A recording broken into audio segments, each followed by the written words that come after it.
intuition is like a gut feeling. Now when I'm like listening to music, or I'm speaking specifically from like a inner place, I get like goosebumps. I know now when I'm speaking from a place of truth, what I feel like it's from a almost different dimension of thinking.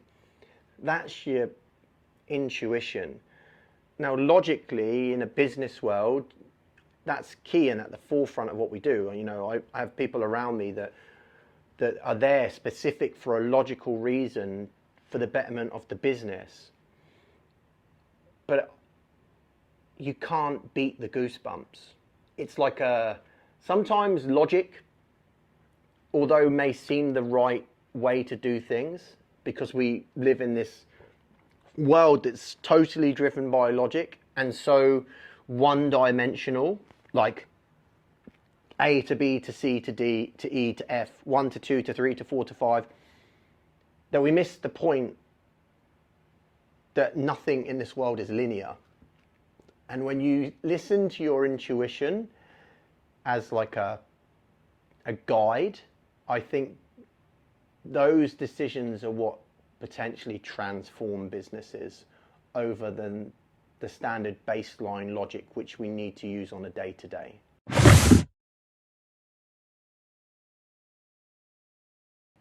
I think in the beginning, I always would just think that I was right about things. And you're not always right. In fact, being right or being wrong isn't really the way that we should frame things at all, because every decision has positive or negative consequences. You know, every action has an equal and opposite reaction, right? But I think I had to learn to strip away my ego over time and understand what my strengths are to have the best chance of succeeding with what I do. And in the beginning, I think I was always driven by I want to be the best. And that's not the right framing of wanting to achieve great things. When it became about I want to do better for the betterment of humanity, that's when things started to snowball in the right direction.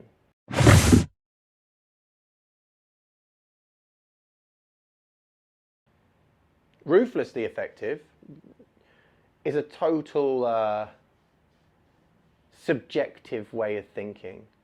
And I think if you want to use the terminology of ruthlessly effective in the context of what perhaps financial institutions, venture capitalists believe ruthless, I don't think you can.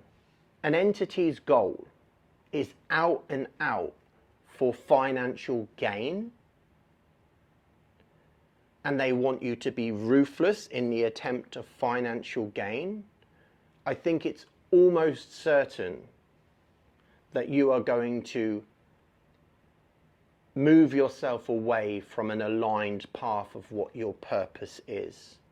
So I think perhaps from certain entities or investors or people's way of thinking in regards to being ruthless, where they want quick fixes to get financial gain, I think perhaps I'm not the right person for that. Because for me, it's about always choosing what's right over what will gain you the most amount of money.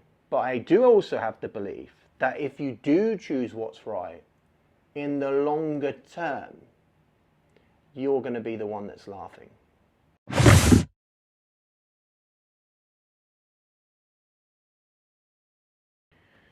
100,000,000%.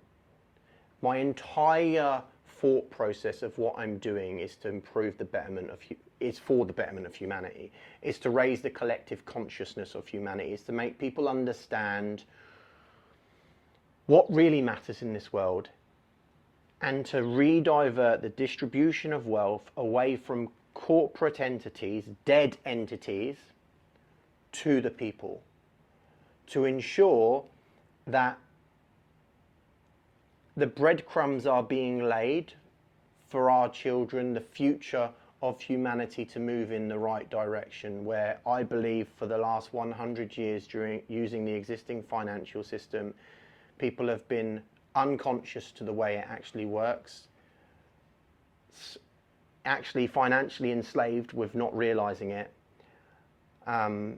And despite, yes, improvement in certain things in the world and the growth in the world, at the same time, the people have suffered. And I think people need to be made aware of that, and the breadcrumbs need to be put in place to change the world's financial system for the better.